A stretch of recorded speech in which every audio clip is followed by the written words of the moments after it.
गिनती में कर लो सारे हैं, सबके लिए कुछ ना कुछ किया ही होगा। सबके गाने मेरे साथ बहुतों के जितने आज सुपरस्टार घर पे अपने बने बैठे हैं, सबके पहले गाने मेरे साथ ही थे। नहीं बट तेरा कमबैक नहीं हो रहा, किसने बोला मुझे बताओ आप?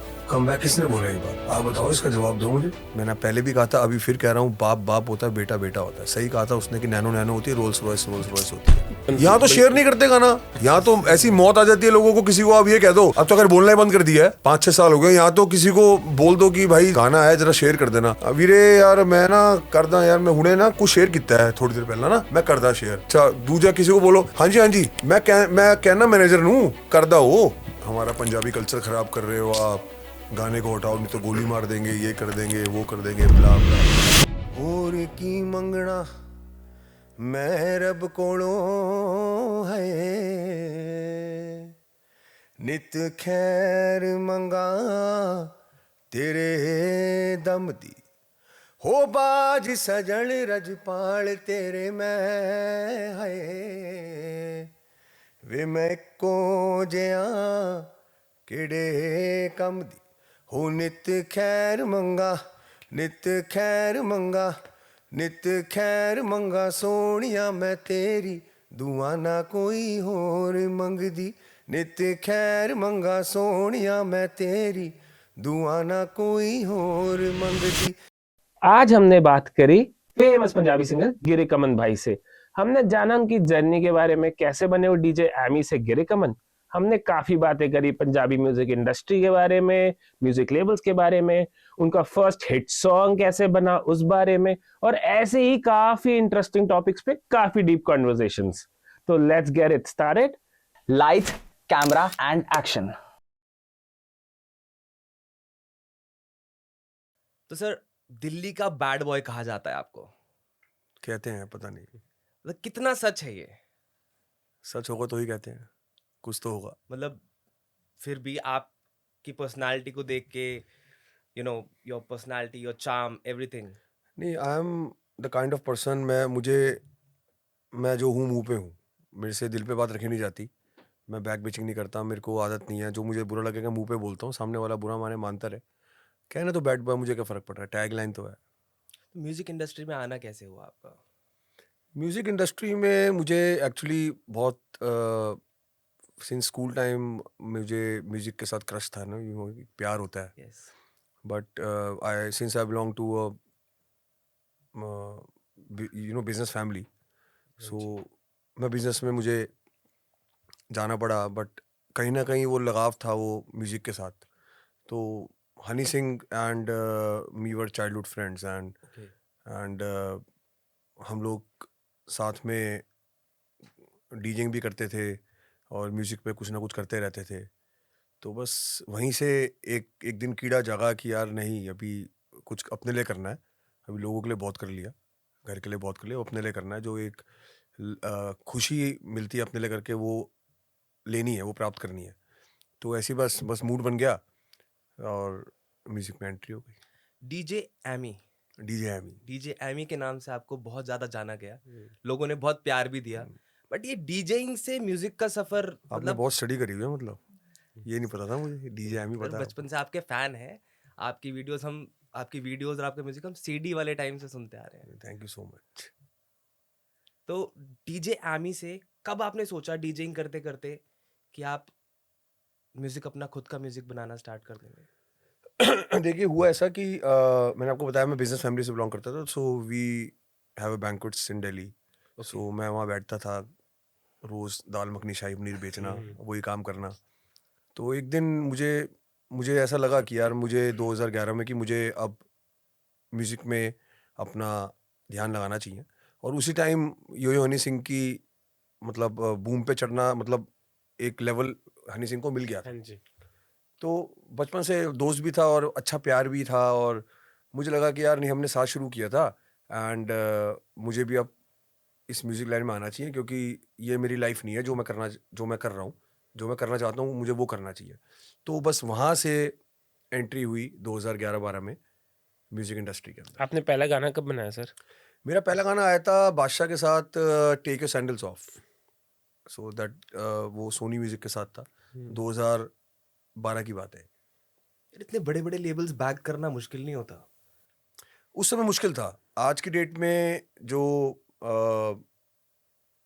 सोशल मीडिया करके और जो यूट्यूब पे प्रमोशन करके आप स्टार बन सकते हो। बिल्कुल। आप म्यूजिक वीडियो बनाओ एक छोटी सी फ़ोन से, आईफोन से, और आप उसको अपने यूट्यूब चैनल पे लॉन्च कर दो और 2 लाख रुपए मात्र लगाओ, आपको 1 मिलियन व्यूज़ मिल जाएंगे। गाना चल गया, नहीं चला, अगला गाना तैयार कर लो। तो आज वो टाइम आसान है। उस टाइम बहुत मुश्किल काम था। उस टाइम कंपनीज गाना सुनती थी, टीम बैठती थी, डिस्कशन करती थी, फिर गाना लेती थी। उसके बाद ऑर्गेनिकली चलता था सब कुछ, कि एक गाना बनाया, गाने को बनाने के बाद उसको यूट्यूब चैनल पे म्यूजिक कंपनी ने डाला और बाकी प्लेटफॉर्म्स पे गाना दिया। अब बाकी गाने पे डिपेंड करता है, नसीब है आपका और गाने का, कि लोग कितना उसको प्यार देंगे। तो उस समय काफ़ी मुश्किल काम था, आज तो आसान है। कोई इसके पीछे की कहानी रही होगी जो आप बिल्कुल, आप कुछ कुछ और कर रहे थे, आपने गाना लिखा, बादशाह भाई के साथ आपने सोचा कि अब इसको निकालते हैं, कुछ नहीं, उससे करते हैं। पहले 2011 में मेरी एक एल्बम आई थी, फ्लॉप हो गई थी वो। अच्छा, हाँ, म्यूजिक एंड मी करके था उस समय। आई वॉज नॉट गिरी कमन, I was only Aman. Okay. So एक एल्बम मैं पूरी फ्लॉप दे चुका था, जिसमें 7 गाने थे। काफ़ी खर्चा भी हो गया था, सोनी म्यूजिक से आई थी वो भी। तो उस वो वाकया था एक, कि सोनी म्यूजिक में ये अपना पवनेश पजनू जी हेड करते थे उस समय, इंडिया हेड थे वो।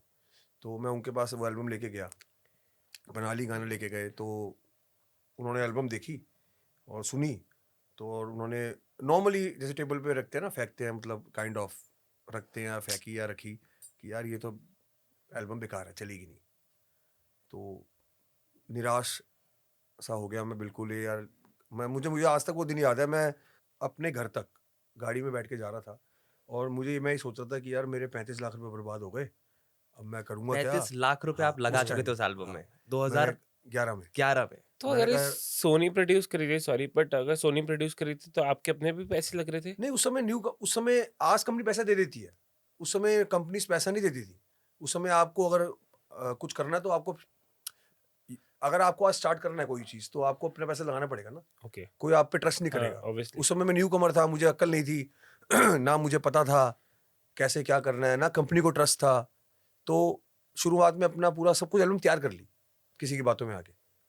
पहले वरना ये होता था कि गाने सुना दो जाके, ये अप्रूव करेगी तो काम कर लेंगे, बट एल्बम बना ली, पहुंच गए, तो वो रिजेक्ट हो गई।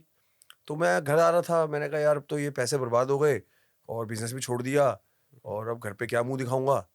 अब तो ये मतलब कहावत मतलब जो आजकल चलती है कि मतलब ये मुरारी हीरो बनने चले थे।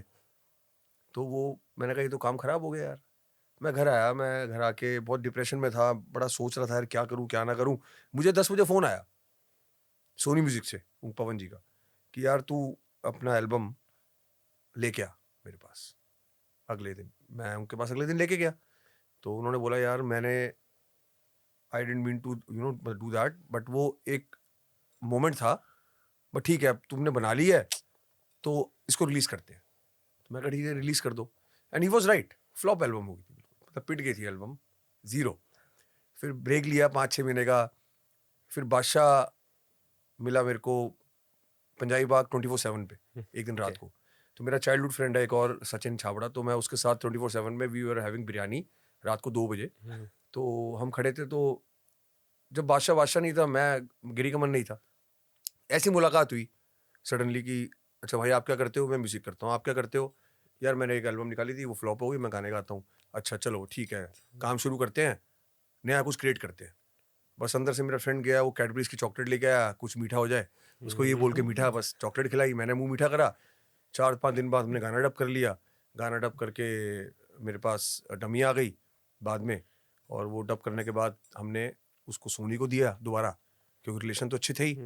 सोनी को दिया, सोनी ने यस कर दी, सोनू ने बजट दिया गाने का, और फिर हमने गाना शूट करा, और वो हिस्ट्री था गाना अपने आप में, टेक योर सैंडल्स ऑफ। तो आज भी बादशाह भाई वही बादशाह भाई हैं जो उस टाइम पे थे, या कुछ बदल गया है? नहीं वो नहीं है, बदल जाता है इंसान, बदल जाता बदल जाता है इंसान, बट मुझे फर्क भी नहीं पड़ता। रीजन बीइंग क्योंकि आप, मेरा मानना है कि नेकी कर कुएं में डाल। मैंने बहुत कुछ बहुत लोगों के लिए करा है, बट मैं कभी भी किसी से उम्मीद नहीं रखता। ये फैक्ट है कि नया नया पैसा जिसके पास आ जाता है और नया नया फेम आ जाता है, तो आदमी थोड़ा सा बुखला जाता है। हमने तो ये शुरू से देखी है। तो आपको लगता है कि सिल्वर अब स्पून से के साथ पैदा हुए थे, तो हमें फर्क नहीं पड़ता। तो इंडस्ट्री में जो बड़ा हो जाता है वो मतलब आपको ऐसा लगता है कि वो एक हाँ, हो जाता है ना, आपका गाना हिट हो गया, 4 लड़कियाँ आपको फ़ोन कर रही हैं, 6 बाउंसर आपने भाड़े के रखे हुए हैं, फॉर्च्यूनर गाड़ी में उस समय चलता था, घूम रहे हैं, तो आदमी पागल हो जाता है कि यार मैं तो बड़े एक हाई लेवल पे पहुँच गया हूँ। तो ये बहुतों के साथ देखा है मैंने। अब तो मतलब कोई ज़्यादा वो भी नहीं लगता मुझे, नॉर्मल मैं कहा बात है। ठीक है यार, ये बाद में से रंग दिखाना है, करते रहो। आपने बहुत सारा काम किया है, बहुत बड़े-बड़े नामों के साथ काम किया है, आपका भी बहुत बड़ा नाम हुआ। पिछले 5 साल से 4-5 साल से आप हम देख रहे हैं मार्केट में मतलब इतना कोई काम आपका आ नहीं रहा है, म्यूज़िक आपका आ नहीं रहा है। कुछ नए प्रोजेक्ट्स के बारे में या ऐसा क्यों हो रहा है कि पिछले 4-5 साल से? बीच में कोविड भी आ गया था, उस समय काम वैसे नहीं हुआ था, उसके बाद फिर धीरे-धीरे करके चीज़ों को स्ट्रीमलाइन में टाइम आने में टाइम भी लग गया, क्योंकि शूटिंग भी बंद थी, सब चीज़ें बंद थे, so we were working on a project. बस वो धीरे-धीरे करके अब बहुत बहुत जल्दी आने वाला है बस। कभी ऐसा नहीं सोचा कि गल्ले में बैठ के पैसे कमा लेते, इस इंडस्ट्री के अंदर आ गए? नहीं, नहीं, नहीं, अब जो सोच लिया वो कर लिया। मैं पीछे हटने वालों में से नहीं हूँ, मैंने एक बार जो सोच लिया, ठान लिया, जो किसी को कुछ कह दिया, तो वो करना है, तो बैक आपका आउट एक नहीं करता मैं। गाना आया था साड़ी वाली गर्ल, बहुत बहुत फेमस हुआ, सोशल मीडिया पे, हर जगह पे। सनी लियोनी के साथ काम करने का मौका आपको कैसे मिला या उनको आपके साथ काम करने के लिए ये इसके पीछे क्या स्टोरी थी? वो भी गाना सोनी से आया था, साड़ी वाली गर्ल हमारा, और जानी ने लिखा था, बी प्राक का म्यूज़िक था उसमें, और वो बस ऐसी बातों-बातों में, खेल-खेल में गाना बन गया, वो पता नहीं था कि इतना बड़ा हिट हो जाएगा।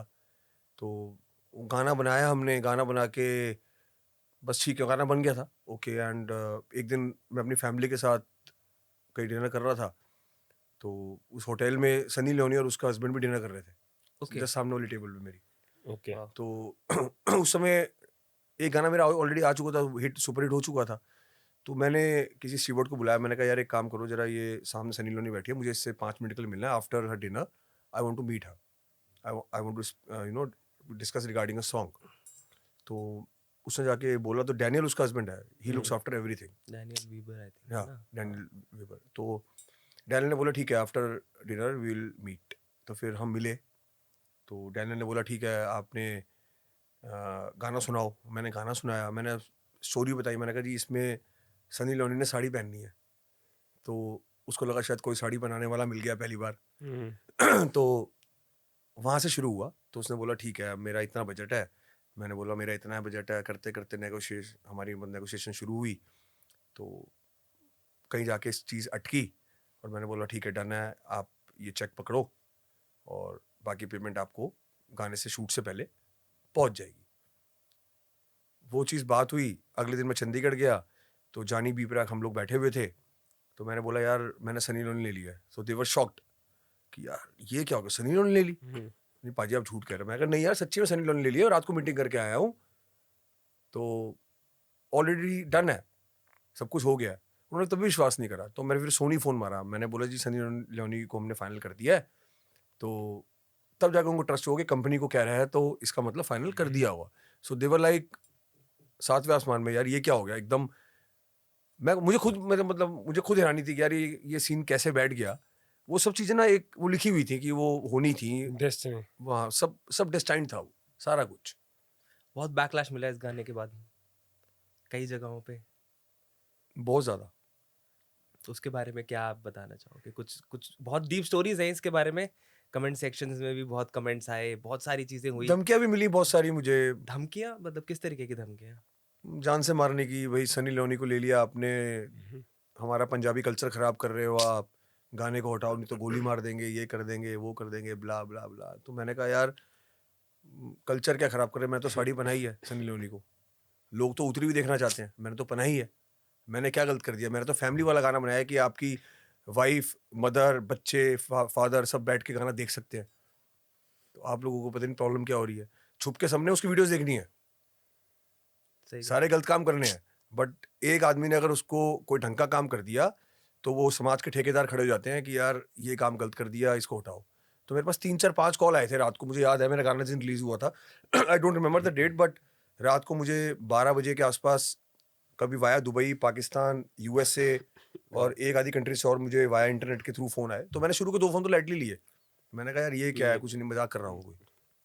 और बाद में मुझे रियलाइज हुआ कि मैंने कहा ये तो कंप्लेंट नहीं काम करी गलत। आपने? कंप्लेंट करी थी, सिक्योरिटी भी मिली थी मुझे ओके 6 महीने, बट वो मैंने सिक्योरिटी भी ड्रॉप कर दी क्योंकि वो टेंशन वाला काम होता था बड़ा। आप कहीं जा नहीं सकते। मेरी मीटिंग थी एक बार होटल में, किसी में पार्क होटल सीपी में मेरी मीटिंग थी, मेरे को आज तक याद है। 2 पुलिस वाले मेरे साथ होते थे, तो उन्होंने एंट्री नहीं करने दी। तो उन्होंने बोला सर इनको सिक्योरिटी मिली हुई है, आप इनको एंट्री करने तो आप रोक कैसे सकते हो। तो उन्होंने बोला सर आप अलाउड नहीं है ऐसे, और हम इनकी ध्यान रखेंगे। तो उसने बोला आप लिख के दो, आप ध्यान रखोगे। तो ना उन्होंने लिख के दिया, ना उनको कुछ मिला। तो मैंने फिर मीटिंग पोस्टपोन करके कहीं और रखी। तो मैंने उसके बाद सोचा, मैंने कहा नहीं यार, ये जिसने गोली मारनी होगी ना वो वैसे ही मार जाएगा, ये इनका कोई फायदा नहीं है। गोली में नाम नहीं लिखा होता। तो गोली पे किसका नाम लिखा? इंडस्ट्री में घोस्ट राइटर्स एक बहुत कॉमन यूज होता है वर्ड।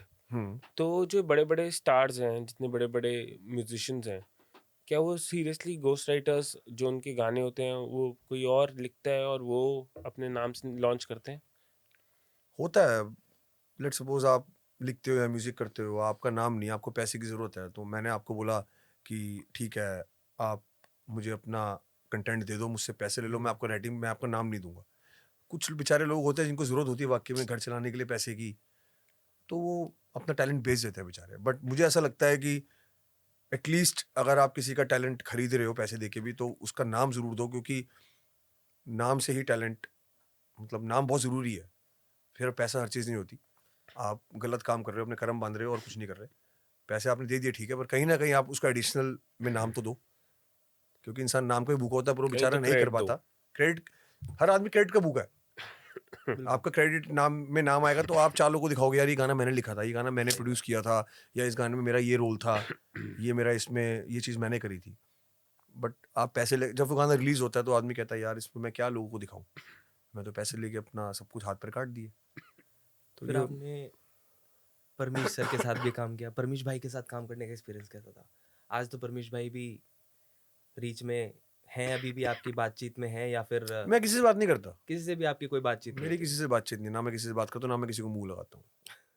तो इंडस्ट्री में आपने इतने सारे लोगों के साथ काम किया, इतने सारे आपने अच्छे गाने निकाले हैं, उसके बाद आप खुद ही ये कहना चाह रहे हो कि मतलब वो सिर्फ काम से काम था, कोई आगे उसके साथ उनके साथ आपके रिलेशन नहीं रहे हैं? नहीं, वो मेरी तरफ से नहीं है, वो उनकी तरफ से है। मेरे को जो भी इंडस्ट्री में जानता है, जो भी मेरे को पर्सनली जानता है, आप उससे मेरा पूछ के देखोगे तो आपको पता लगेगा मेरा क्या नेचर है। मैं अगर उंगली पकड़ाता हूँ तो मैं पूरा हाथ साथ देता हूँ कि यार आ जाओ, आई एम योर्स। सामने वाला अगर गद्दारी पे आए और सामने वाले की अगर नीयत और ईमान खराब हो जाए तो उसमें मेरी गलती थोड़ी ना, वो तो ऊपर वाला देख रहा है। आप क्या है, आप थोड़ा पैसा कमा लिया आपने तो आप पागल हो रहे हो, या आपको थोड़ा फेम देख लिया आप पागल हो रहे हो। तो ये तो बहुत फेम किसी भी आर्टिस्ट का, किसी भी सेलिब्रिटी का ले लो आप, बहुत कम समय का होता है, एक शॉर्ट पीरियड होता है उसका। उस शॉर्ट पीरियड में आप अपने रिलेशन बना लो या बिगाड़ दो, वो आप पे डिपेंड करता है।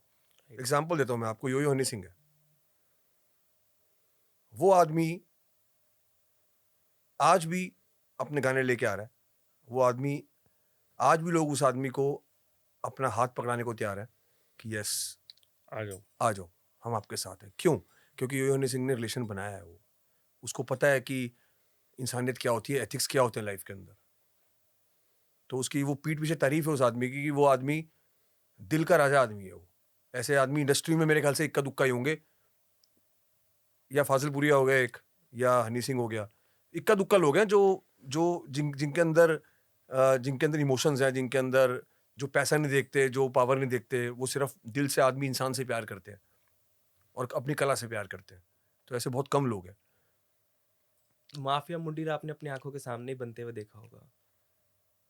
हाँ, मतलब मैं अपने सामने तो नहीं कह सकता उसको, बट हाँ, मतलब I was in good terms with everybody that time. So Honey पाजी और बादशाह भाई का जो जो बहुत बड़ा कंट्रोवर्सी है, तो उसमें आपको क्या लगता है कौन सही है कौन गलत है? हनी ने तो कुछ बोला नहीं आज तक। आप मुझे बताओ, हनी ने कुछ बोला आज तक नहीं, किसी के लिए? हनी बादशाह पाजी के ने लिए? ऐसा कुछ नहीं बोला, मगर बहुत सारी बातें हैं बादशाह की तरफ से, रफ्तार पाजी की तरफ से। नहीं, बट तेरा सब कम बैक लोग- नहीं हो रहा, किसने बोला मुझे बताओ आप? कम बैक किसने बोला ये बात? आप बताओ, इसका जवाब दो मुझे। हनी ने क्या गलत बोल दिया किसी के लिए? वो आदमी किसी के लिए गलत बोलता ही नहीं है, वो अपने काम से काम रखता है। मुझे आज तक याद है, गाना आया था उर्वशी रौटेला के साथ, नहीं सॉरी, वो सोनाक्षी सिन्हा के साथ, देसी कलाकार। देसी कलाकार। सो मैं शो करके वापस आ रहा था सिरसा से, मेरे को आज भी याद है वो दिन। रात को मैंने 1:30 बजे हनी को मैसेज करा कि मैंने कहा भाई गांड फाड़ दी, मतलब क्या ये क्या कर दिया, मतलब फाड़ दी तूने यार। उस आदमी को पता मैसेज क्या आया था रिपोर्ट में मुझे, कि भाई मैं किसी की फाड़ने के लिए नहीं करता, मैं अपने लिए करता हूँ। वो बात आज तक दिल पे लगी हुई है, छप गई है वो बात कि यार ये आदमी है, मतलब कलाकार हो तो ऐसा हो। एक्चुअली वो कलाकार है, बाकी सब बेकार है, थोड़े टाइम का पैसा फेम है। और आपने जो बोला घोस्ट प्रोडक्शन करवा के लोगों से चीजें खरीद के बना के ये सब कर रहे हैं, ये बहुत शॉर्ट पीरियड है। जब गिरेंगे ना तो उठाने वाला कोई हाथ देने वाला नहीं होगा। हनी पाजी के कमबैक के बारे में क्या बोलोगे आप? कम बैक तो वो गया कहाँ था, हनी गया कहाँ थे, तो बताओ मुझे आप। FM पे गाने सुनते थे हनी के आप? बिल्कुल सुनते थे। टीवी पे गाने तब भी देखते थे? बिल्कुल। पर गाने आप सारे प्लेटफॉर्म पे गाने हनी के सुनते थे? गया कहाँ था? कम बैक तो सवाल ही पैदा नहीं होता। वो आदमी जाएगा कहीं तो कम बैक होगा ना। सब कुछ तो हम लोग आप लोग रोज तो गाने सुन रहे हैं। हनी कुछ पीरियड के लिए अगर किसी वजह से किसी इशू को लेके अगर इंडस्ट्री से गायब रहा, उस बीच में गाने तो हमने हर प्लेटफॉर्म पे सुने हैं, FM पे सुने, टीवी पे सुने हमने गाने। तो गया कहाँ था हनी सिंह? यही तो था।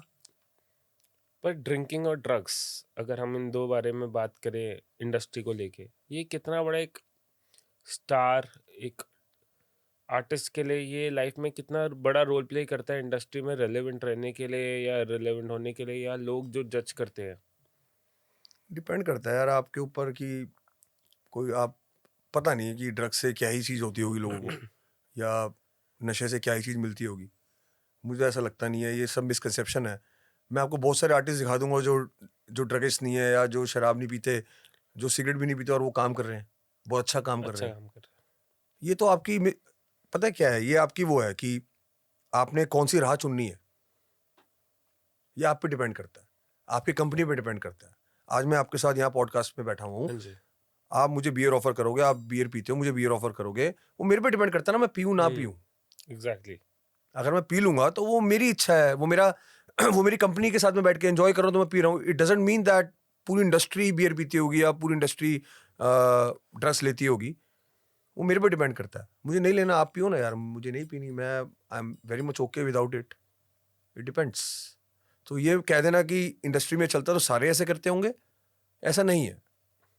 ट्रू। बहुत सूफी लोग भी हैं और बहुत नशेड़ी लोग भी हैं, सारी सबका अपना अपना चल रहा है। लोग बोलते हैं कि नशा करने से आर्ट बेटर बाहर आता है, ऐसा होता है?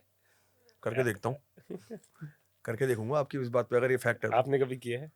मैंने कभी नहीं किया। मैं ड्रिंक ले लेता हूँ, I smoke, but I don't ये ड्रग्स ड्रुग्स नहीं। अच्छा गाना लिखने के लिए कभी क्या इंस्पिरेशन कहाँ से आती है to bring out the best songs you have written in life? नहीं, I have not written any song in life. I am just a singer and I am performer. But आपकी बात का जवाब देता हूँ कि एक ये आमद होती है, ऊपर से आमद आती है जब आप लिखने बैठते हो। मैंने देखा है, क्योंकि लोगों को, आप अभी बैठे हो यार गाना लिखना है, समझ नहीं आ रहा, 10 मिनट बात हो रही, 20 मिनट बात हुई, एकदम भाई एक मिनट रुक जा, पेन पेपर लेके आया एकदम, या मोबाइल में नोट्स खोले लिखने। मैं बात कर रहा हूँ, भाई क्या हो गया बात, यार एक मिनट रुक जा, मुझे गाना आ रहा है बड़ी जोर से, मैं लिख रहा हूँ।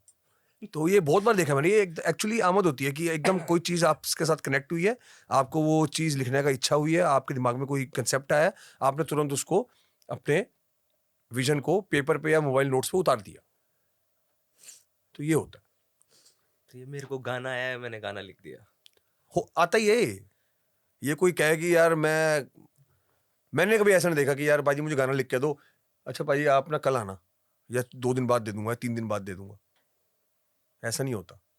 ये तो जब आपको अंदर से फील आएगा, उस चीज़ का कंसेप्ट दिमाग में कोई आया, कोई लाइन आई दिमाग के अंदर, हुक लाइन, उसको आपने गाने में कन्वर्ट कर दिया। अब उसमें 1 हफ्ता भी लग सकता है, उसमें 5 मिनट भी लग सकते हैं, उसमें साल भी लग सकता है।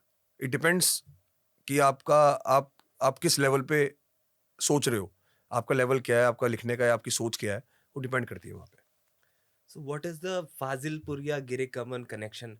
मतलब बहुत जगहों पे चर्चे हो रहे हैं फाजिलपुर और गिरे कमन भाई के ये बीच का फाजिलपुर एक या बहुत क्लोज रिलेशन है, तो उनके बारे में आप क्या बताना चाहेंगे? फाजिल भाई के बारे में कि उनके साथ आपने काम भी करा है, राइट? काम नहीं करा मैंने, काम नहीं करा आपने काम नहीं फाजिल? करा। कुछ अपकमिंग एल्बम का कुछ नहीं, म्यूजिक वो का? बस हमने रील्स साथ बनाई है काफी, मतलब मेरा फाजिल के साथ बहुत अच्छा प्यार है, आदमी बहुत कुछ अच्छा है, कमिंग वो सून वाला चल इंसान रहा बहुत था अच्छा कुछ है। टाइम पहले। चल रहा था, वो आएगा, कुछ चीजें चल रही हैं, तो मैं अभी चाहता नहीं, क्योंकि मुझे एक मिथ है कि डिस्क्लोज करने से वो चीजें आसपास नहीं रहती। कोई अपकमिंग एल्बम एल्बम आ रही है बताना अपकमिंग, चाहोगे? एल्बम तो मैंने खैर मैंने रिवील ही कर दिया था, मेरी एल्बम आ रही है उस्ताद, ओके। तो बहुत जल्द 6 गाने हैं उसमें। जैसा मैं हूँ, जो मैं हूँ, उस गाने में मैंने वो प्रिटेंड करा है पूरा कि जो मैं एक्चुअल हूँ। अभी तक तो मैं काम कर रहा था कमर्शियली लोगों के लिए, पब्लिक क्या सुनना चाहती है, आप क्या सुनना चाहते हो। अब मैं ये कर रहा हूँ अपने लिए कि यार ये मैं हूँ। थप्पड़ है ये चपेट है लोगों को, बहुत लोगों को चपेट है इस एल्बम से। इसका मतलब ये उस्ताद है कि यस, बाप बाप होता है, बेटा बेटा होता है। आप गाने तो गाते ही हो, बट खुद क्या सुनते हो वो आप हमारी ऑडियंस को एक बार बताओगे तो? मैं सूफी सुनता हूँ, मुझे सुनना सूफी पसंद है, सुकून मिलता है मुझे उसमें। या 90s 80s के गाने, अभी हम आ रहे थे आपके पास तो गाड़ी में हम 90s के गाने सुनते आ रहे थे, कुमार शानू के, उदित नारायण जी के, इनके गाने सुनते हुए आ रहे थे हम। तो कुछ आप एक अपना कोई गाना जो आपको सबसे दिल के करीब हो ऑडियंस के लिए एक बार थोड़ा सा। मैं सुनाता हूँ आपको। होर की मंगना मैं रब कोलों है, नित खैर मंगा तेरे दम दी, हो बाज सजन रजपाल तेरे मैं है, वे मैं को जिया किड़े कम दी, हो नित खैर मंगा, नित खैर मंगा, नित खैर मंगा सोनिया मैं तेरी, दुआ ना कोई होर मंगदी, नित खैर मंगा सोनिया मैं तेरी, दुआ ना कोई होर मंगदी, तेरे पैरां च आखीर होवे मेरी, तेरे पैरां च आखीर होवे मेरी, दुआ ना कोई होर मंगदी, नित खैर मंगा सोनिया मैं तेरी, दुआ ना कोई होर मंगदी। हाँ, थोड़ा गला भी मेरा खराब है। मजा आ गया, रोंगटे खड़े कर दिए सुनने में तो बिल्कुल। नहीं थैंक यू काफी सो सही मच। था। आप जो कमर्शियल करते हो, राइट, ये तो उससे बहुत ही ज्यादा डिफरेंट था। मैं सुनता ही हूँ, मतलब थोड़ा मेरा गला ठीक होता तो मैं आपको और ढंग से सुना पाता, तो बट आई लव कि मैं इन्हीं ये गाने सुनूं, इन्हीं गानों में अपना टाइम स्पेंड करूं, मुझे सुकून मिलता है। ये आजकल के जो गाने हैं जो हम खुद गाते हैं, मेरे को ऐसा, मेरे को फील नहीं आती, मुझे गाना में मजा आता है सूफी सॉन्ग्स में। तो you have been in this industry for a very long time now, hmm. Right? कोई ऐसी सलाह जो आप बडिंग आर्टिस्ट को, जो आजकल नए बच्चे आ रहे हैं, नए लड़के आ रहे हैं, उनको आप वो सलाह देना चाहो? हाँ, वो सलाह मैं देना चाहूँगा कि आप शिद्दत से काम कीजिए, और जो भी करना है अपना बेस्ट ऑफ द बेस्ट दीजिए, और इमोशंस दिल मत लगाइए किसी से, क्योंकि इंडस्ट्री दिल की इंडस्ट्री नहीं है, ये सिर्फ काम की और पैसे की इंडस्ट्री है। तो अपना काम करते जाओ और दिल मत लगाओ किसी से, नहीं तो बाद में अफसोस, दुख होता है। इतनी मुंदरियां पहन रखी हैं, गोल्ड पहन रखा है, ये कुछ मतलब कुछ रिलीजियस बिलीव्स हैं या फिर सिर्फ एज अ स्टार नहीं, शौक ब्लिंग है मुझे। शौक जब है? मैं सिंगिंग प्रोफेशन में नहीं भी आया था, मैं तब से पहनता आ रहा हूँ। कुछ एस्ट्रोलॉजिकल बिलीव्स भी है इनके पीछे? हाँ, मैं मानता हूँ एस्ट्रोलॉजी, और मुझे लगता है कि कहीं ना कहीं ये चीज़ें काम आती हैं, बट अंधविश्वास नहीं करता, सिर्फ मानता हूँ। अंधविश्वास से आपका क्या कहना है, मतलब थोड़ा सा अच्छे से विस्तार में थोड़ा बताओगे तो? अंधविश्वास जैसे आजकल आपने देखा होगा इंस्टाग्राम पे रील्स चल रही हैं बड़ी सारी हाँ। ना, ये पॉडकास्ट बहुत सारे लोग कर रहे हैं, उसमें बड़े सारे एस्ट्रोलॉजर्स आते हैं, और वो टैरो हमारे कार्ड पास भी रीडर आते आते हैं। हैं। हाँ, मतलब हर कोई बुलाता है, तो मैं ये देखता हूँ यार, मतलब झूठ की दुकान खोल रखी है सब लोगों ने, मतलब कोई लोगों के, मतलब they are playing with the emotions of people, example जैसे बसंत पंचमी है, ठीक है, अब वो बसंत पंचमी से एक हफ्ता पहले आप रील स्क्रॉल करना शुरू करो, 500 रील्स आपको 500 अलग अलग एस्ट्रोलॉजर्स की, या मतलब कोई भी जो ये टैरो कार्ड रीडर होते हैं, न्यूमरोलॉजिस्ट होते हैं, ये आपको पंडित ब्ला ब्ला ये सब मिलेंगे। एक उसी दिन के लिए कह रहा है वाइट रंग के कपड़े पहनना, एक उसी दिन के लिए कह रहा है मंदिर जाके ये करना, एक उसी दिन के लिए कह रहा है यहाँ घी का दिया जलाना, एक उसी दिन के लिए कह रहा है ये मत खाना, आज उसी दिन के लिए, मतलब हर एक की अपनी अपनी सोच है, 500 के 500 अलग हैं। अब आदमी अगर विश्वास करना शुरू करे तो आदमी तो पागल हो जाए इंसान, तो यार मैं किसकी मानूं किसका ना मानूं, और वो सब चीजें करेगा तो वैसे नहीं कर सकता, सही बात है। तो वो अंधविश्वास है। ये फिर करे तो करे क्या इंसान? भगवान को मानो ना, गॉड इज देयर, भोले बाबा बैठे हैं ना, वो भगवान को मानो, जो भगवान ने लिखा है वो सब डेस्टाइंड है। आप और मैं आज यहाँ मिले हैं, ये डेस्टाइंड था कि हमने यहाँ आके बैठना है, मैंने यहाँ बैठना है, आप वहाँ बैठोगे, आप वहाँ बैठोगे, इस तरह से माहौल होगा, आपकी टीम आसपास होगी, ये क्वेश्चंस आप पूछोगे, इसका जवाब मैं ये दूंगा, उसके रेप्लिकेशंस भले ही कोई हो, कुछ हो बाद में, आई डोंट केयर, ना मुझे डर लगता है किसी से, बट ये सब डेस्टाइंड है। हाँ, सिर्फ एक चीज करो जो आपने पूछा क्या करना चाहिए, अपने कर्म अच्छे करो, लोगों को इज्जत दो, किसी से धोखाधड़ी मत करो, और अपने कर्म अच्छे करते रहो बस। ऊपर वाला अपने आप आपको देगा, आपको सोचने की जरूरत ही नहीं है, आपको कितना मतलब अपरंपार दे देगा वो।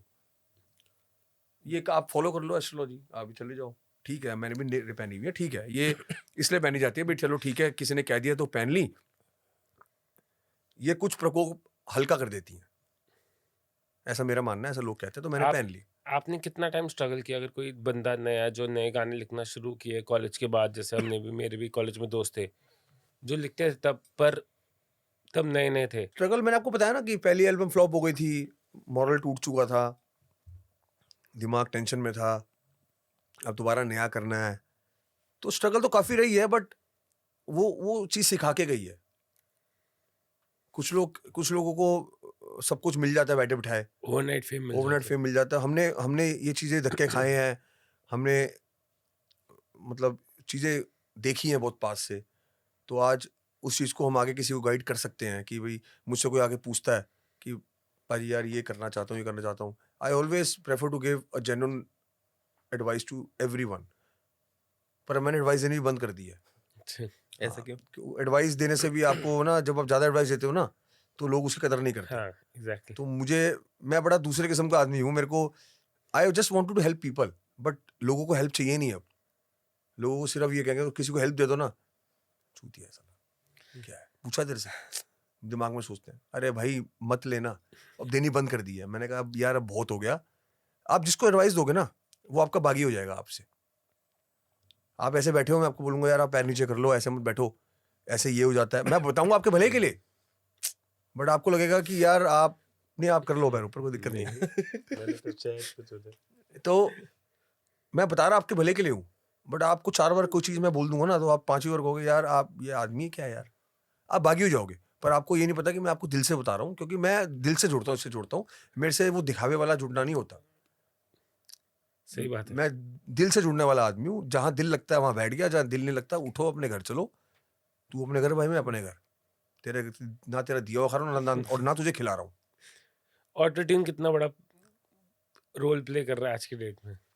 ऑटो ट्यून तो आज से थोड़ा चल रहा है, ऑटो ट्यून तो बहुत पहले से चल रहा है। ऑटो ट्यून इज वो सिर्फ एक फील देने के लिए, वो बोलते हैं ना कि पूरा बंदे की आवाज ही चेंज हो आप करते गई, हो? जो आप दिखाते हो वो है सर सारे नहीं। करते, कौन नहीं करता? सारे करते हैं। नाम बताओ मुझे, कौन नहीं करता?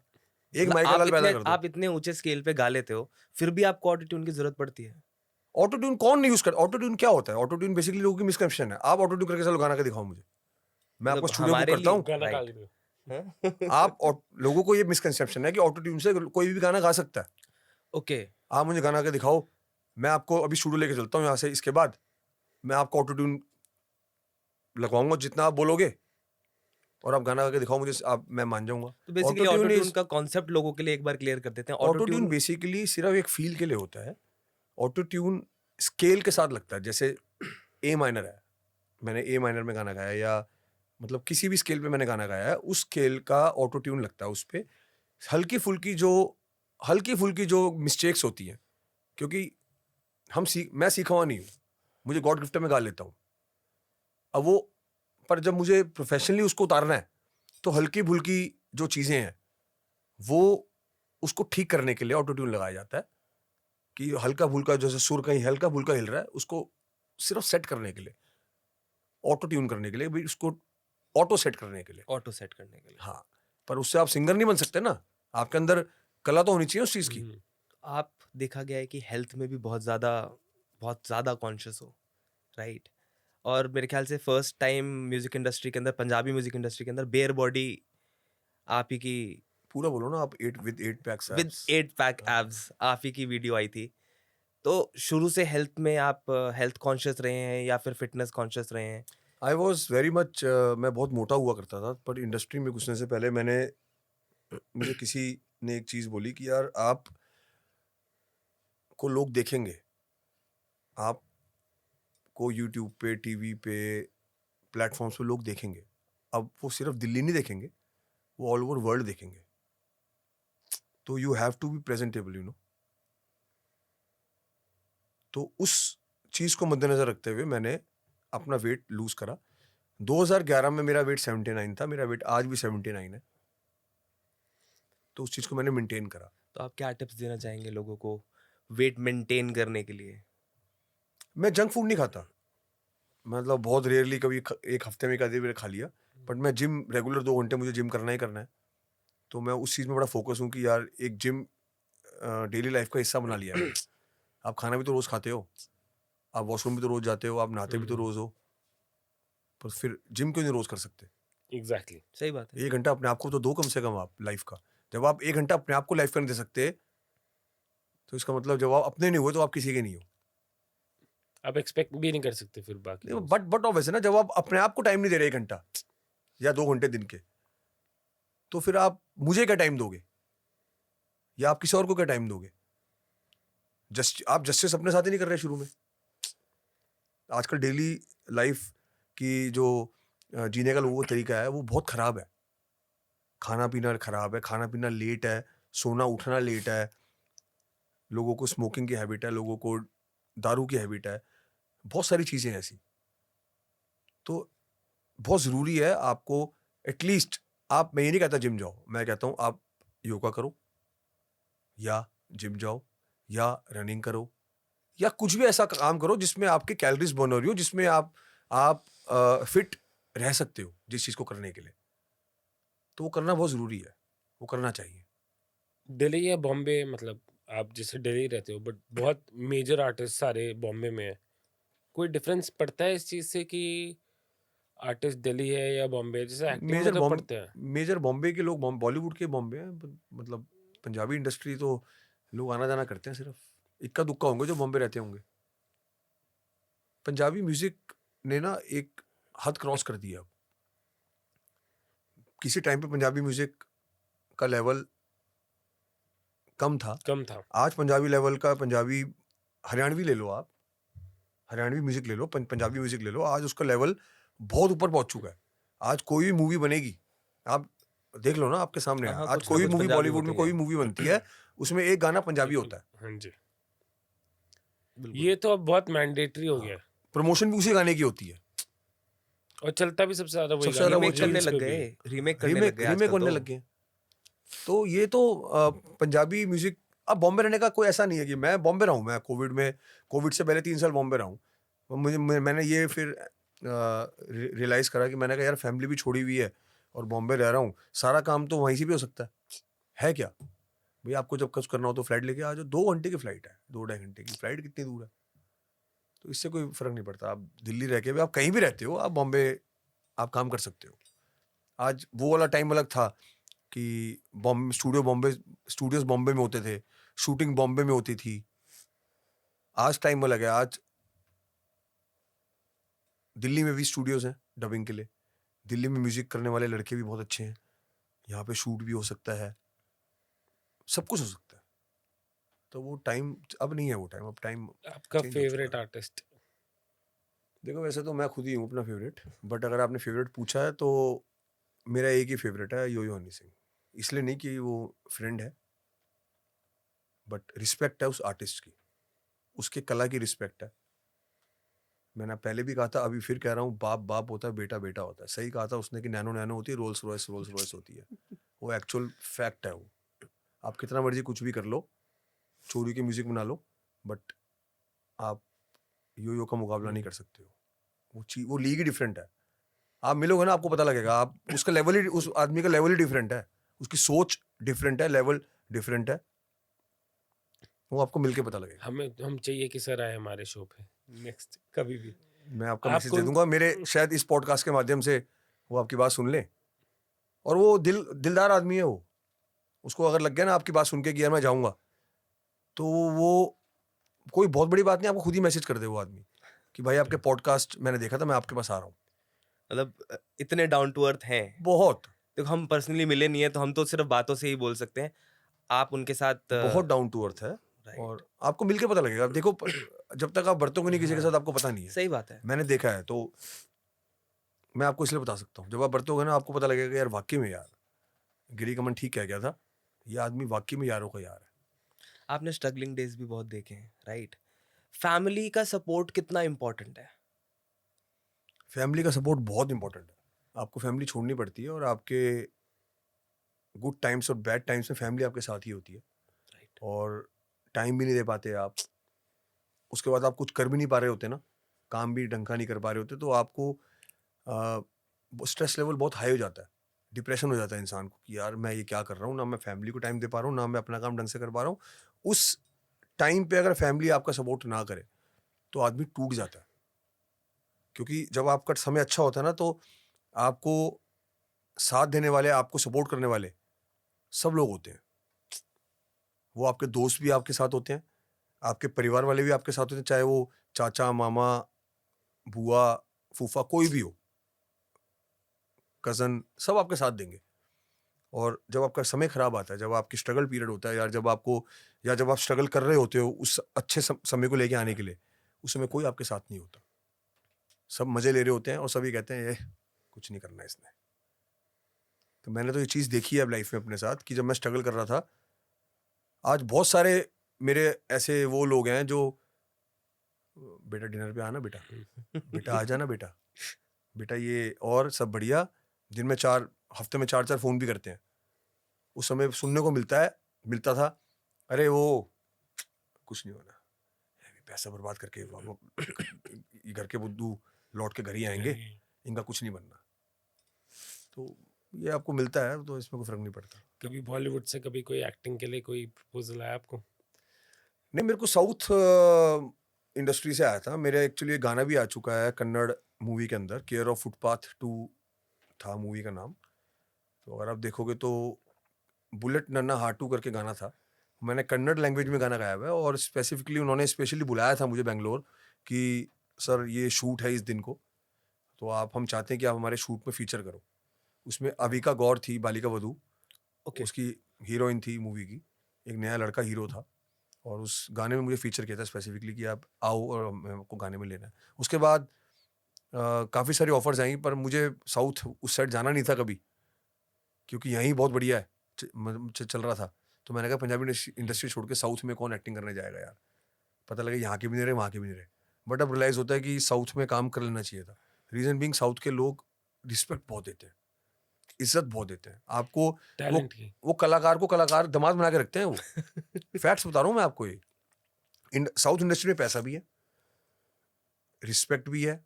हमारी थोड़ा पंजाबी इंडस्ट्री की तरह झूठे मक्कार, वहाँ पे एक्चुअली आपको पता लगेगा कि रिस्पेक्ट किसे कहते हैं। ऐसा कोई इंसिडेंट हुआ आपके साथ, आप झूठे मक्कार इतने से बोल रहे हो कि पूरी इंडस्ट्री मक्कार है, झूठी है, झूठ के बुनियाद पे इंडस्ट्री चल रही है। मेरे साथ क्या, बहुत लोगों के साथ होता है। ये तो आपको पता लगेगा टाइम टू टाइम, जब आप लोगों को, नए लोगों को बुलाओगे, you will come to know. बहुत सारे इंसिडेंट मैंने आपको बता दिए, तो वो झूठ और मक्कारी पे तो चल रहे हैं। तो साउथ में ऐसा नहीं होता? वहाँ नहीं, वहाँ रिस्पेक्ट है, वहाँ टैलेंट की रिस्पेक्ट है। वहाँ मैंने देखा स्पॉट बॉय को भी रिस्पेक्ट देते हैं। एथिक्स है इंडस्ट्री के वहाँ पे, वहाँ एथिक्स है। यहाँ तो स्पॉट बॉय को क्या है ना पंजाबी, ओए इत्थे ओए भैन जो किथे तेनू क्या सी इत्थे खड़ा हो, वहाँ नहीं, वहाँ पे देते हैं रिस्पेक्ट स्पॉट बॉय को। दादा, अब उनकी लैंग्वेज में जो भी बोलते हैं, मतलब वैसे हिंदी में बता रहा हूँ मैं, पानी लाइए ना प्लीज़, एक चाय लेके आइए ना प्लीज़ दादा। तो वहाँ रिस्पेक्ट देते हैं, स्पॉट बॉय को भी रिस्पेक्ट देते हैं। यहाँ की तरह थोड़ा ना, ये तो नंगी इंडस्ट्री है। ओवरऑल हमारा डायलेक्ट ही नहीं आपको लगता कि हमारा थोड़ा डायलेक्ट ही थोड़ा सा रूड है? मतलब जैसे हरियाणवी तो बहुत ही रूड है, एज अ डायलेक्ट लगता है कि वो तो कि भारी क्या पता भारी है। पंजाबी में आपका वो हरियाणवी बोलने का सर, तरीका नहीं होता। हरियाणवी और पंजाबी रूड है, अगर तो आप थोड़ा माँ को गाली दे दोगे। हाँ। कोई देता है गाली? नहीं। फिर रूड का मतलब क्या है? ये रूड तो है ही नहीं ना, ये तो आपकी अपनी एक, again I will use the word ethics है अपने। अब मुझे पानी चाहिए, मैं आपके लड़के को बोलूंगा बेटा तेरा पानी लेके आ, एक मैं ये भी तो कह सकता हूँ भैया पानी मिलेगा एक गिलास। हाँ, बहुत फर्क है। मैं आपको कहूंगा यार भाई ये नमकीन खा ले, फेंकनी पड़ेगी, वेस्ट जाएगी। एक मैं बोलूं भैया नमकीन खा लीजिए यार, टेस्टी है। दोनों रूप में मैं आपको खिलाई तो रहा हूं। बड़े खिलाने का तरीका मेरे को आपको ये कहने का है कि फेंकनी पड़ेगी तो खा ले, एक तरीका ये है कि भैया प्लीज खा लो। एक कहते हैं खाना पड़ा है खा ले, एक कहते हैं खाना परोस दिया है खा ले। बहुत पड़ा फर्क तो है। कुत्ते खाते हैं। सही कह रहे हो, बिल्कुल सही कह रहे हो। फैक्ट है ना ये कहने fact का फर्क है, कहने का तरीका है, समझने का तरीका है। रूड कहने से आप बच नहीं सकते कि यार ये तो इनकी लैंग्वेज ही रूड है। तो फिर दो ना माँ बाप को गाली अपने घर पे जाके रोज कलेश करो ना। रूड हो तुम तो रूड हो, हम्म। आप मेरे पास अदरवाइज मत लेना, मैं तो आपकी बात पे बात कर रहा मैं तो हूँ। बिल्कुल ऐसे लोग तर्क आपकी देते हैं बात जो आपने को बोला। हम तो बात सुनते थे, पर मैं बात को आपकी इतनी एग्री कर रहा हूँ कि अभी आपके पर्सपेक्टिव से समझ आ रहा है कि बोलने के तरीके से कितने फर्क पड़ जाता है। आप रूड करके बच नहीं सकते कि मैं बोलूँ यार मैं हरियाणवी हूँ, मैं रूड हूँ तो भाई नू तो नू ही चाल लेगा, ऐसे नहीं ना। ये नहीं होता, ये होता कि भाई रिस्पेक्ट आपको हर किसी को देनी चाहिए। अगर आप रिस्पेक्ट नहीं दे सकते तो रिस्पेक्ट की उम्मीद भी मत करो। और जैसे जैसे किसी की आप इंसल्ट करोगे वो कर्म आपके बनते जा रहे हैं और वो कहीं ना कहीं वापस आपको मिलेंगे, और वो मिल रहे होते हैं, आदमी को पता नहीं लग रहा होता, वो मिल रहे होते हैं। अभी इतने बड़े बड़े आर्टिस्ट आजकल रोज रैपर्स मेजरली एक दूसरे को डिस करते हैं, तो ये आज से पहले तो नहीं होता था। कुछ कुछ साल पहले मैंने तो नहीं सुना कि कभी कोई कोई पब्लिकली एक दूसरे को डिस कर रहे हैं। तो इस पे आपका क्या पॉइंट ऑफ व्यू है कि तमाश भी नहीं कर रहे हैं, डिस नहीं कहते इसको, इसको कहते हैं नंगापन, नंगा नाच दिखा रहे हैं अपना। कला की कदर नहीं कर रहे। कला की कदर करनी चाहिए।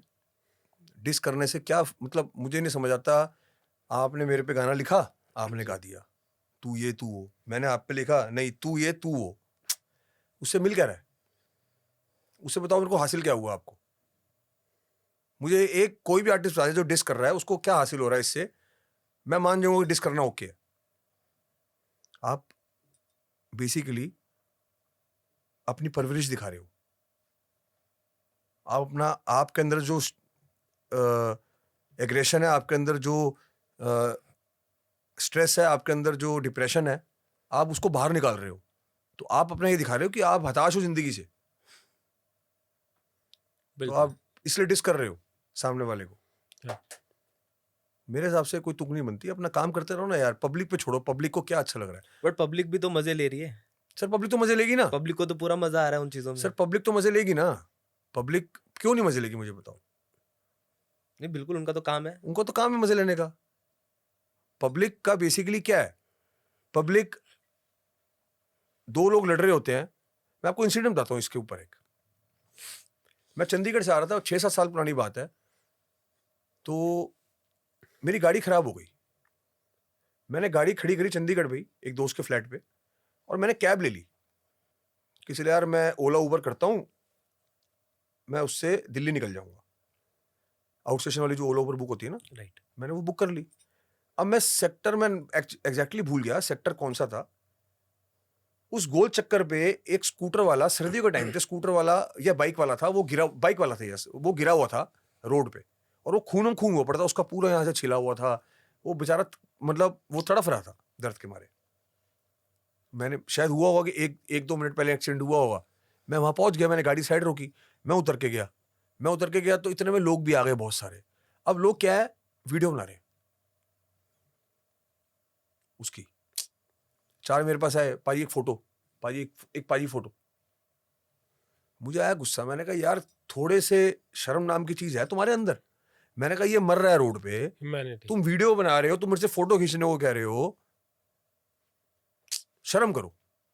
चलो बोल दिया, ठीक है, थोड़ा अक्खड़ दिमाग का हूं, मुंह पे बोल दिया। मैंने बोला टैक्सी वाले को इसको गाड़ी में बिठा, हॉस्पिटल छोड़ के आते हैं। वो टैक्सी वाला गाड़ी में बिठाने को तैयार हो, क्योंकि खूनम खून हुआ था बेचारा। टैक्सी की सीट व्हाइट कलर की थी, सारी सीट खराब हो जाती। मैंने उसको गाड़ी में जबरदस्ती उससे लड़ झगड़ के बिठाया। मैंने कहा तेरी ड्रैकलिन के गाड़ी के पैसे मैं अलग दूंगा, इसको भी बिठा, उसकी बाइक की चाबी मैंने अपनी जेब में डाल ली साइड खड़ी करके। मैं आगे थोड़ा सा आगे गवर्नमेंट हॉस्पिटल था चंडीगढ़ में, मैं उसका नाम भूल पता नहीं PGI? नहीं कुछ तो था, मेरे को याद नहीं आ रहा। मैंने वहाँ उसको जाके लेके गया, मैंने वहाँ जाके उसको बिठा दिया। डॉक्टर को मैंने बोला जी इसका इलाज शुरू करो जी, ये बेचारे का एक्सीडेंट हुआ है। अब वो डॉक्टर कहते जी इनको सेकंड फ्लोर पे लेके जाओ, वहाँ होगा। मैंने कहा जी मैं आपके पास लेके आया हूँ, किसी कमांडर को भेजो, लेके जाएगा स्ट्रेचर पे इसको। कहता नहीं इसको लेके जाओ आप, हमारे पास स्टाफ नहीं है इस समय रात को।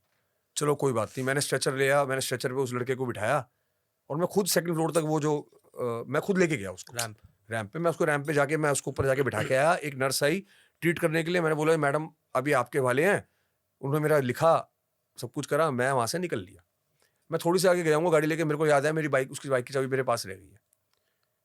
मैं वापस आया, मैं जैसे उसको छोड़ के गया था ना, वैसे ही। वो बंदा वैसे ही वहाँ बैठा हुआ था और दर्द के मारे तड़फ रहा था बेचारा वो।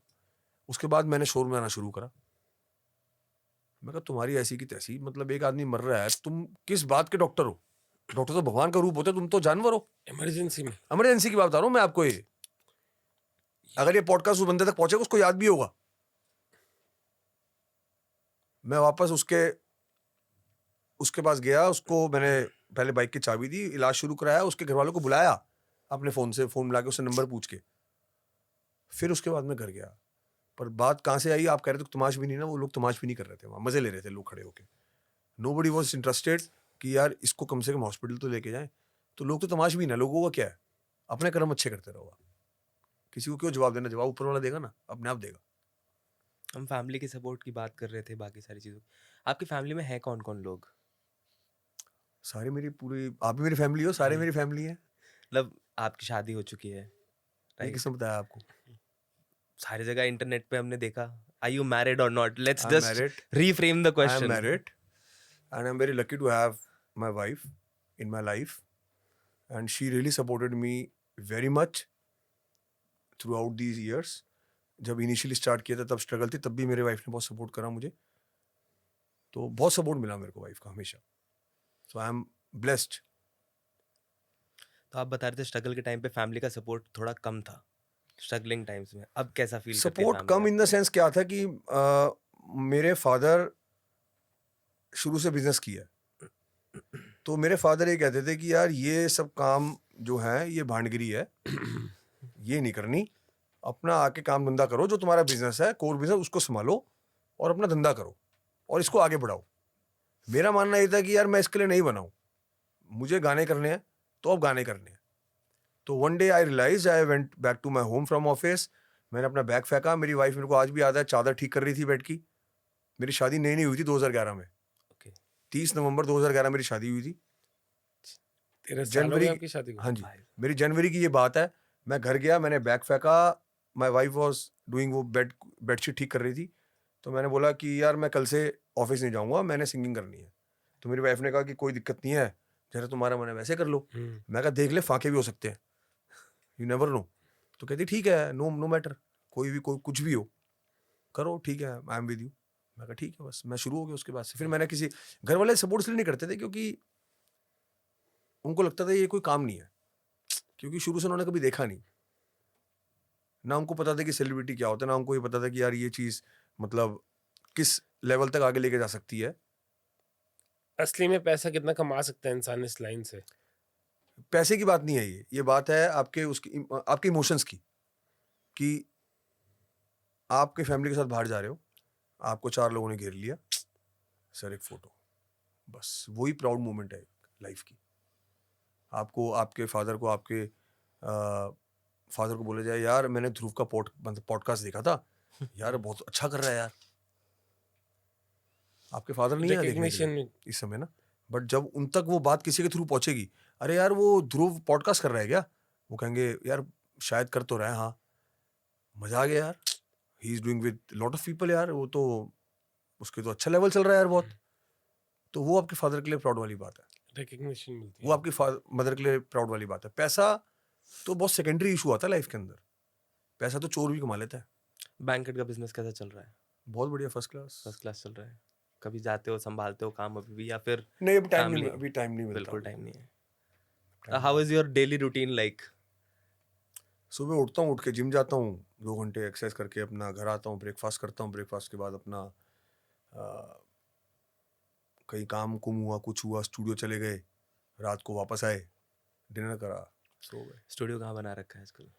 स्टूडियो बेसिकली मेरा अपना पर्सनल स्टूडियो नहीं है, but I always believe in hiring new मतलब न्यू टैलेंट। तो मुझे को ऐसा लगता है कि यार ये लड़का अच्छा काम कर रहा है और उसका मेरे पास कॉल या फ़ोन आता है या मैसेज आता है कि पाजी कुछ बनाया है आपके लिए, तो मैं इंस्टेड ऑफ मैं उनको अपने पास बुलाऊं, मैं कहता हूँ चलो यार मैं ही तुम्हारे पास आ रहा हूँ।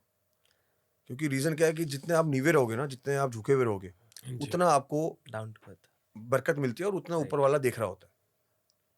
तो मैं खुद जाता हूँ और वो हर रोज़ कहीं ना कहीं होते हैं हम लोग कि यार अब ये इसका ये नया बनाया है, कुछ सुनने कुछ नहीं अच्छा लगता तो उसको बोलते हैं यार अभी मज़ा नहीं आया, इसको थोड़ा ढंग से बना के फिर भेजना, फिर उसके बाद आएंगे करने। तो ये आपको नए लड़के रीच आउट करते हैं इंडस्ट्री के, मतलब जो बहुत करते हैं, बहुत सारे करते आजकल किन किन के साथ काम कर रहे हो? 2-4 नए लड़के जिनके हैं। साथ काम एक नया लड़का है रियल राका, तो एल्बम मेरी उसके साथ आ रही है, उस्ताद, बहुत टैलेंटेड लड़का है, तो अच्छा काम कर रहा है, रैपिंग अच्छा रैप करता है, लिखता भी खुद है, तो he is doing very good. ऐसा क्यों है? जैसे जेशॉन जगेडी जैसे जो आर्टिस्ट हैं, इतने बड़े बड़े आर्टिस्ट हैं, उन्होंने इतने बड़े बड़े हिट दिए, पर आज इतने सालों से उनका कोई ऐसा बड़ा गाना नहीं आया। दो वो रेलेवेंट है, वो आज भी न्यू ईयर पे कहीं ना कहीं इवेंट पे आ रहे हैं, ये नहीं है कि उन्होंने इंडस्ट्री छोड़ दी। पर ऐसा कैसे हो सकता है कि कोई आर्टिस्ट जो 2-3 साल इतने बड़े गाने बनाए और फिर 10 साल तक कोई बड़ा गाना ना है? यार आप ऐसे तो बहुत एग्जांपल्स हैं, सुखबीर देख लो, हाँ जी, सेम। एक ही गाना, हाँ, ओहो हो, इश्क तेरा तड़पावे, इश्क तेरा तड़पावे। कुमार पाजी ने लिखा है, मेरे बड़े अच्छे नोन है कुमार पाजी, अच्छे भाई हैं, बड़े भाई जैसे हैं वो। मैंने इसके पीछे भी स्टोरी थी और आप देखोगे तो इश्क तेरा तड़पावे सैड सॉन्ग है, आप अगर रिकॉल करो उसके लिरिक्स, वो सैड सॉन्ग है, बट वो गाना किसी शादी के अंदर शादी के अंदर ना बजे या किसी फंक्शन में या किसी क्लब में ना बजे, ऐसा हो ही नहीं सकता। तो ऐसे बहुत सारे लोग हैं और हर एक का एक ना टाइम पीरियड होता है। मैंने आपको सबसे पहले जब शुरू किया था मैंने आपको बताया था कि हर एक आर्टिस्ट का एक लाइफ स्पैन होता है, 5-6 साल, 7 साल, 8 साल। उस लाइफ स्पैन में वो अच्छा कर गया तो कर गया, नहीं तो वो उसके बाद मुश्किल होता है।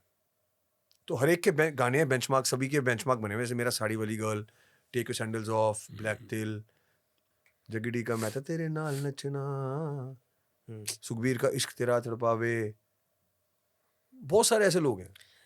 जैसे हनी सिंह और कितना मर्जी बड़ा हो जाए, but brown blue eyes, brown रंग, ये गाने बेंचमार्क रहेंगे। तो बेंचमार्क हर किसी का सेट हो जाता है, जिससे आपको लोग पहचानना शुरू कर देंगे, हाँ यार ये फलाना बंदा, ये बंदा है। आपने अभी एक बात बोली कि उनका एक गाना था आर्टिस्ट का जो कि एक सैड सॉन्ग है, राइट? बट वो हर डीजे हर पार्टी में बजता है। आप थोड़ा सा उस गाने का ब्रेक डाउन करके बताएंगे लोगों को? था ना, तारे गिन गिन रात हो तारे गिन गिन याद जो तेरी महता जागा रातां नू, रोक ना पावा अखियां विचों गम दियां बरसातां नू, तारे गिन गिन याद जो तेरी महता जागा रातां नू, रोक ना पावे अखियां विचों गम दियां बरसातां नू, हो हो हो हो हो हो हो हो हो हो हो हो इश्क तेरा तड़पावे, हो हो इश्क तेरा तड़पावे। तो ये सैड सॉन्ग ही तो है, लिरिक्स सैड ही तो है, पर देख लो आप कितना बजता है गाना ये। आज लोग सुनेंगे तो उनको वाइब चेंज हो जाती है, वाइब जैसे चेंज हो जाती है अगर हम उसी चीज को उस तरीके से सोच के सुने, right? Everybody is dancing to this. मैं खुद लाइव शो करता हूँ, मैं शुरुआत इस गाने से करता हूँ, वाइब सेट करने के लिए। वाइब सेट हो जाते हैं लोगों को, एकदम पंच मिलता है, बूम मिलता है लोगों को। यार आप सिर्फ, मैंने जो ऑब्जर्व करा है, मैं शो करने जाता हूँ, जैसे मैंने कुछ भी चीज चल रही है, मैंने बैंड को स्टॉप करवाया, फिर मैं सिर्फ इतना बोलना होता है माइक पे, हो हो हो हो हो हो हो हो हो हो, आगे पब्लिक बोलती है इश्क तेरा तड़पावे, तो वो एक अलग ही वाइब होती है, इस गाने की अलग ही वाइब है। आवाज पे भी बहुत डिपेंड करता है। अब जैसे आप कर रहे हो और मैं करूंगा तो बहुत फर्क है। नहीं आप ऑटो यूज कर लेना, आपने कहा था अभी। नहीं, वो तो कॉन्सेप्ट समझ में आ गया। हमें तो उस बारे में, मतलब एक्चुअली बहुत सारे लोगों को ऐसा लगता है कि ऑटो ट्यून इज समथिंग जिससे आप पूरा गाना बना सकते हो। आप पूरा गाना अच्छा गा सकते हो। नहीं, बहुत लोग ऐसा नहीं है, तो मिसकंसेप्शन है लोगों को। ठीक है, हर एक के जाके आप हर एक किसी को फीड नहीं कर सकते ना, जो पूछेगा तो बता दो, ये तो वैसे ऐसा तो है। अब आप, you are a star right, you are very well known in the industry. और हम पहले की बात करें, स्कूल लाइफ, कॉलेज, कैसी लाइफ थी आपकी पहले? झगड़े, लड़ाइयाँ, कभी सर फड़वा के आ रहे हैं, कभी फाड़ के आ रहे हैं। टेम्परमेंट कैसा है आपका?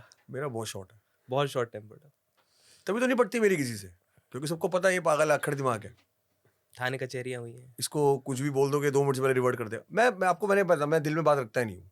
सही बात। मेरे को आपकी कोई बात बुरी लगेगी, मैं मुंह पे बोल दूंगा कि भाई मेरे को तेरी बात बुरी लगी है, या तो ढंग से बात कर ले या अपने करने हो ले।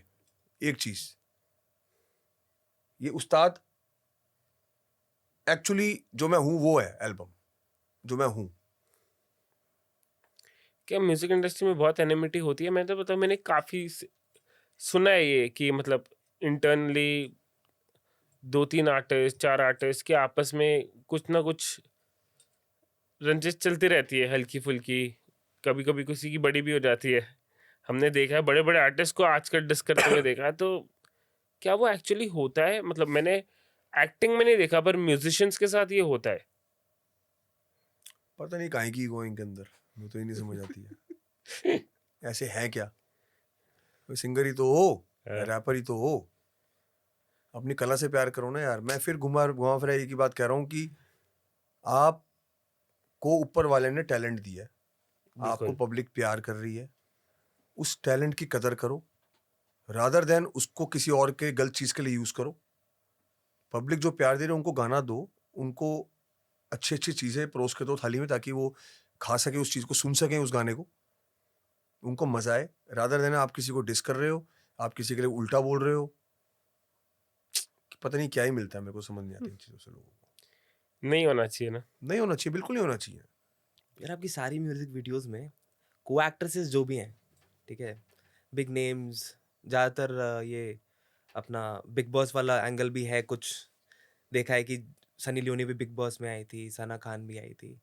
तो आप, हम जैसे म्यूजिक वीडियोस देखते हैं, तो प्रोडक्शन जो बेसिक लेबल है वो साइन करता है, या आप एज एन आर्टिस्ट डिसाइड करते हैं कि हमारी वीडियो में कौन काम करेगा? नहीं, ऐसा नहीं है, आपकी अपनी मर्जी भी है। आप और आप कंपनी से डिस्कस भी कर सकते हो कि जी मुझे गाने में ये एक्ट्रेस लेनी है, तो आपका इतना बजट है, आपका नहीं है तो चलो मुझे लेनी है, मैं खुद दे देता हूँ। तो डिपेंड करता है कि आपको आपकी कंपनी के साथ क्या ट्यूनिंग है, और आपको एक्ट्रेस आजकल इन्फ्लुएंसर्स बहुत चल रही हैं लड़कियां। हाँ हाँ, आजकल तो बहुत तो है। आजकल तो वो एक्ट्रेस वाला सीन ही खत्म कर दिया है। तो नई एल्बम में आपने मेन स्ट्रीम इंडस्ट्री से अभी आपने प्रोडक्शन, अभी तो अपने मेरे ख्याल मेरी से वीडियोस। एल्बम के अंदर सिर्फ एक ही गाना है जिसमें लड़की का काम है। इसमें एक्ट्रेस या मॉडल या कुछ भी कह लो आप, जिसमें लेनी है। बाकी मेरे सारे गाने सोलो हैं विद रैपर। सारे ही सोलो हैं। मैं आपको बताता रहूं कि ये एल्बम वो है जो मैं That's the हूँ, real you. जो मैं हूँ ये एल्बम वो है। तो एल्बम के अंदर ये तमाचा है एक इंडस्ट्री को, तमाचा कि भाई बाप बाप होता है, बेटा बेटा होता है, अपने घर बैठो, वो तुम्हारे साथ। आप बार बार इस बात को एम्फसाइज करते हो। कोई पर्टिकुलर इंसिडेंट है जो इस बात को कि आपको लगता हो कि कभी आपको जितना ग्रैटिट्यूड आपने दिया टुवर्ड्स अदर आर्टिस्ट और आपको वो रिटर्न नहीं मिला कभी किसी आर्टिस्ट के बड़े बनने से? या सारे हैं बहुत, कौन नाम लो, सारे हैं, आप गिनती में कर लो, सारे हैं, सबके लिए कुछ ना कुछ किया ही होगा। सबके गाने मेरे साथ, बहुतों के जितने आज सुपरस्टार घर पे अपने बने बैठे हैं, सबके पहले गाने मेरे साथ ही थे। तो मैंने तो सबको खुले हाथों से दिया हमेशा। मुझे कोई उनसे चाहिए थोड़ा ना था कि कल को तुम फेमस हो जाओगे या कुछ जाओगे तो मेरे को तुमसे पैसा चाहिए या तुम्हारी कमाई का हिस्सा चाहिए। आदमी की बॉन्डिंग क्या होती है? आज आप दोनों लोग यहाँ बैठे हो, आपकी बॉन्डिंग क्या है मुझे बताओ, क्या बॉन्डिंग है आपकी? कि आप अच्छे बुरे में साथ रहे, अच्छे बुरे में साथ रहोगे। कल को ये आपको 2 बजे फोन करे कि भाई आ जाओ जरा, यहाँ पे खड़ा हूँ, मेरी गाड़ी खराब हो गई है, आप पैसे मांगोगे या आप अपना स्टेटस देखोगे कि भाई मैं तो ये हूँ, मैं नहीं जा रहा? एग्जैक्टली। तो ये होता है बस, ये चीजें मैटर करती हैं। इंसानियत इंडस्ट्री में इंसानियत नहीं है। मैं खुला मुंह पे बोलता हूँ, कोई मेरे सामने आके बात करे ना मेरे से, मैं जवाब दूंगा। बने अपने घर खलीफा, कोई भी खलीफा है, मेरे से आके सामने आके बात करे, मैं जवाब देता हूँ कि तू कहाँ गलत है, मैं तेरे को गिनवाऊंगा, तू कहाँ गलत है, मैं तेरे को, मैं जवाब के साथ बोलूंगा, इंसिडेंट के साथ बोलूंगा मैं। ना नीचा दिखा दिया बात सुना के, ना शर्मिंदा कर दिया, तो मेरा नाम भी गिरी कमन नहीं। पर ये आपको लगता है बॉलीवुड में भी है या सिर्फ बॉलीवुड में नहीं है, म्यूजिक इंडस्ट्री में? बॉलीवुड में नहीं है ये। बॉलीवुड में या तो वो दिखावा करते हैं या एक्चुअल में नहीं है, पर मैंने तो देखा नहीं किसी के अंदर। पर वहाँ देखते हैं ना, वो एक दूसरे को, वो अपने वाले ही नेटवर्क को बहुत पिक करने की कोशिश करते हैं, बाहर वाले बंदे को तो उसमें दिक्कत क्या गलत क्या है?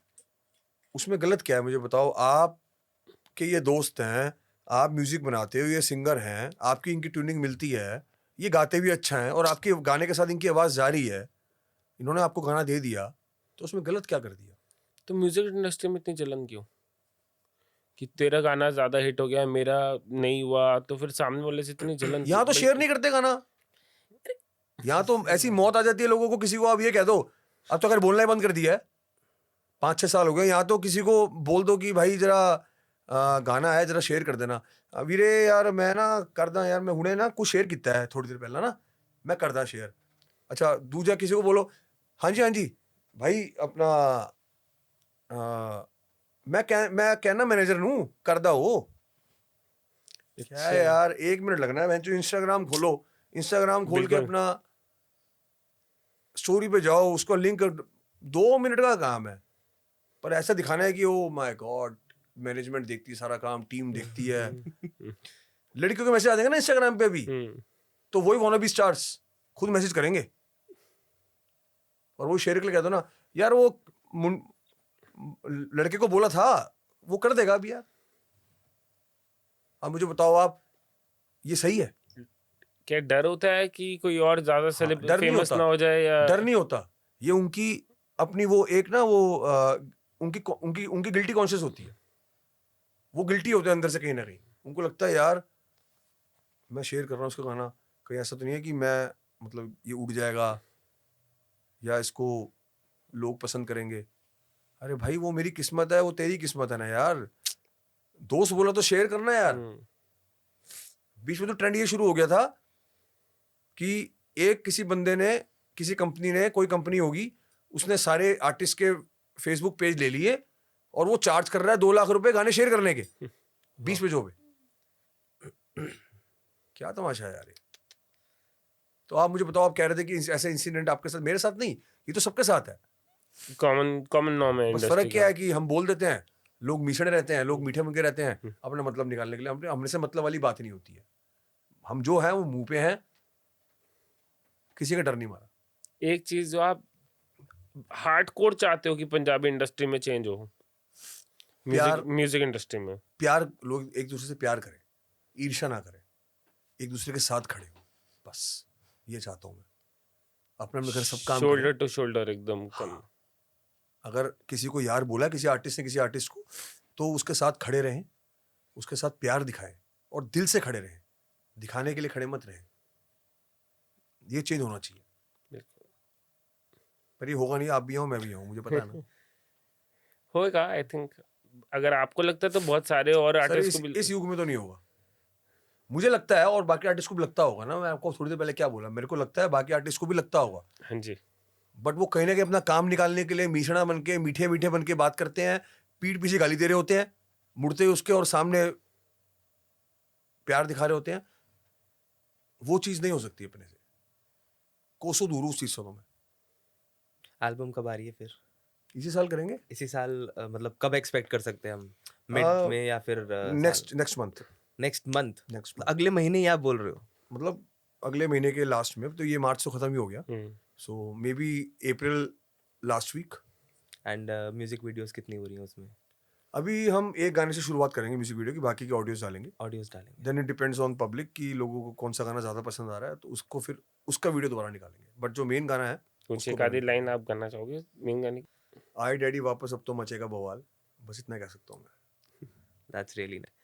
तो thank you so much sir, thank you for being on the show. My pleasure, thank you so much. और आप बस कोई मेरे मुंह से कोई चीज़ निकल गई हो गलत, तो मेरे को नहीं सर, उसके लिए माफ़ी दे देना आप लोग। बस ये है कि जो था मैंने वो पूरा उगल दिया। बहुत ही अनफिल्टर्ड शो था सर। बहुत ही unfiltered. Thank you so much.